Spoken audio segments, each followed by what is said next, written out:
Hello and welcome to Louise Singleton Creations. I was recently sent this fabulous set of 8 rectangular moulds and a sphere mould from Let's Resin. And with Valentine's Day approaching, I decided to make myself a Valentine's gift of a beautiful romantic looking letter rack so that I had somewhere nice to put all the love notes and love letters and just cute messages that my husband has sent me over the years. They're all kept in a folder. I always keep the lovely notes that he leaves me in the morning before he goes to work.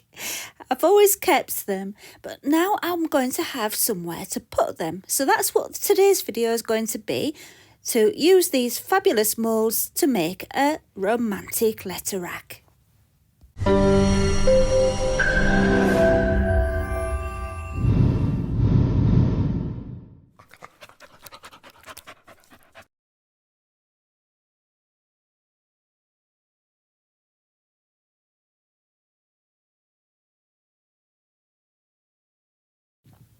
First, I needed to make the 2 vertical pieces which will hold the letters. And what I'm doing for this project is I'm going to be casting dried lavender and dried roses into resin, but I wanted an opaque background for them. So that's what I'm doing now. I've just taken some of my transparent resin and mixed it up, and that's from Resin Pro, as are my colours. And I'm adding some opaque white pigment and some blue pigment because, like I said, I wanted it opaque, so that's why I'm using these liquids, which are really good. So I'm just adding a bit of white and then a tiny bit of blue, and then after that the tiniest smidge of purple just to warm up the blue colour. Once my colours were thoroughly mixed, I poured in a layer of this blue colour about 3mm deep into the base of those 2 moulds. I've got the largest square mould there and a medium-sized rectangle, which is the same width as the square. And once I'd finished pouring that and got rid of the bubbles with a gentle heat on my heat gun, I left it for about 2 hours until it was at a stage where it was just soft and spongy and the flowers would stick to it without sinking to the bottom. Then I simply cut my pieces of lavender to the right length and added them into the mould. I mentioned before that I wanted it to be tacky so that the flowers would stick to the resin, but I left it a little bit too long and they weren't quite sticking as much as I wanted them to. So one way to get over that is to use your heat gun to heat it all up a little bit, with trying to keep it away from the mould so you don't damage the mould. So just direct it at the resin and it will soften it.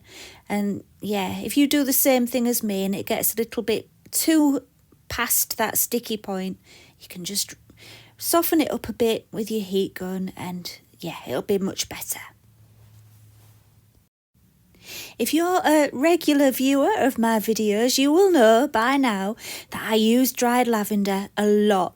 It's one of my favourite flowers to use. I just think it looks so beautiful, and especially this one which I ordered from the daisyshop.co.uk. I was just trying to think of the address. And this one is called blue lavender, and it's not quite as scented as the regular lavender, but the colour is stronger and more blue, and I just love it. I also got the roses, which you'll see in just a minute, from the same place, the Daisy Shop, and I just love all their dried flowers, but the little roses are just so beautiful.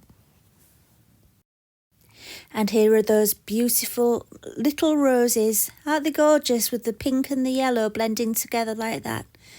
Yeah, I really love those. I think I may have to buy myself some more.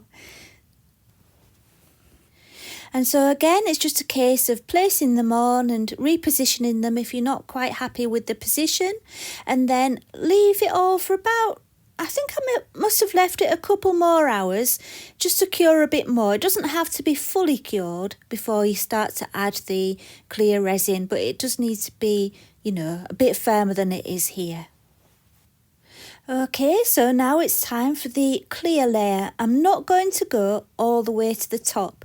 What I decided to do was go about 4 or 5 millimeters away from the top, and that way, if any of the bits of lavender or the roses were floating to the top when I went away, because you have to leave these things, don't you? And then you come back and you find terrible things have happened sometimes, so you have to think in advance. And I was thinking in advance here and thinking, hang on a minute, if I do this all the way to the top and bits start sticking out, then I'm stuck. I've got no space for adding an extra layer to cover them up. So that's what I did. I left space at the top on both of them, and then I had time, if anything went wrong after that had cured, to clip it away. If there was any bits protruding, I could clip it away and then add my final clear layer. The only thing is I did forget to press record on the final layer. But you get the drift, don't you? So yeah, that's all I did. And then I was ready for the next step. Right, it's time to take them out of the mould, but it's also time to tell you about a little bit of a problem that I had. Now, I have a pressure pot, and I do love my pressure pot. It's especially good when you're using flowers because you do get a lot of bubbles in your resin when you're using flowers. Even if they are completely dried, it still happens. Now, I did put these in my pressure pot. It's not essential, but I've got one, so I use it. And the problem I had was I took them out too early. I thought they would have been cured completely. I'd given them plenty of time, but it was really cold in my room, and so they took longer to cure. And anyway, I took them out of the pressure pot, and because the way a pressure pot works is it squashes all the bubbles down so that you can't see them. If you take things out too quickly, the bubbles start to grow back again. It's really crazy, and you get really big bubbles in them. So I don't know if you can actually see, but there's a lot of big bubbles in there, especially around the lavender. Yeah, so that's what it was. It was me taking them out of the pot too early, not the resin. There wasn't a problem with the resin. It was a problem with the artist. Anyway, while I was babbling, you missed what I did, didn't you? I missed what I did. All I did was I used my nail file to just smooth down the top edges, which were just raised a little bit, and yeah, I didn't want any sharp bits, so that's all I was doing. And now I'm just positioning them back into the square moulds. And as you can see, I had another set there, which I made off camera. And yeah, so they're positioned into the moulds, and now I'm going to make the base. And I've got my transparent resin again and some Galaxy glitter. It's the white one. So the resin and the glitter are both from Resin Pro, and that's going to be mixed up and poured into the base. I really love these moulds from Let's Resin, and they're really strong as well. I noticed how the squares didn't lose the shape, so yeah, I was really pleased about that. And they came out of the mould really well, and nothing stuck because they're nice quality mould. So yeah, I'm really pleased that Let's Resin sent these to me. I'm thinking they'd be really good for making boxes as well, That might be one of my future videos. I also want to have a go with that sphere, so we'll see what comes out of these moulds.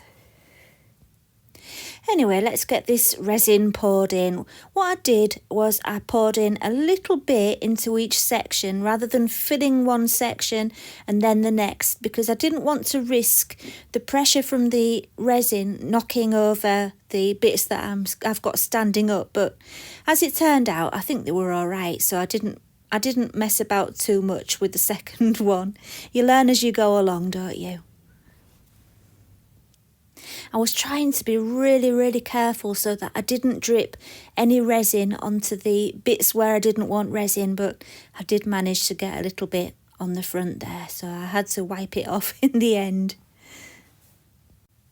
But anyway, you can see how simple the process was and how easy it was to just make those two rectangular and square pieces into a letter rack just by putting them back into the mould and pouring the base. Anybody could do it. I think so anyway. So if you're a beginner with resin, I'm hoping that I've inspired you to have a go at this. And if you're not a beginner, I'm sure you'll still fancy having a go too, because you could do all sorts of different techniques inside those vertical pieces. It doesn't have to be flowers. You could do anything you like. You could even have some text in there, or I don't know, use your imagination. There's loads of things you could do. And you know what, even though I'm using these for letters, they don't have to be for letters, do they? You could use it for your iPad or as a stand for a picture or anything you like. So I think it would be a really helpful stand to have around the house. Okay, it's the next day and it's time to demould our letter stands and see how they look. As before, they came out of the moulds really easily, so another thumbs up for Let's Resin. And yeah, I'm really pleased with them. I think they look so pretty and I love the sparkling glitter in there. I think that really helps to bring them to life. And even though I was saying about those bubbles that I had the problem with before, I don't think that they spoil it. I think I've just about got away with it. I think, yeah, it still looks really beautiful. What do you think? I'd love to know what you think in the comments. As a finishing touch, I printed out some text onto self-adhesive transparency film. I think that's what it's called. I'll leave a link in the description. And I added it to the front of the letter stand. And there we have it, all finished and ready to display all my, well, not all of them, a small selection of my letters and cards, which really do need pride of place because they're so special to me.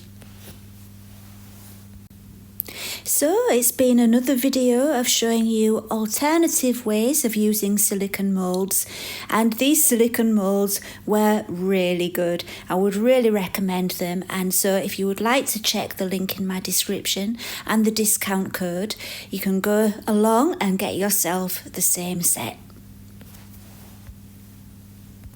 So that brings us to the end of the video. I hope it's inspired you to have a go at something similar yourself, or, just to think about moulds in a different way. And I will see you again next time. Thank you for watching. Bye for now.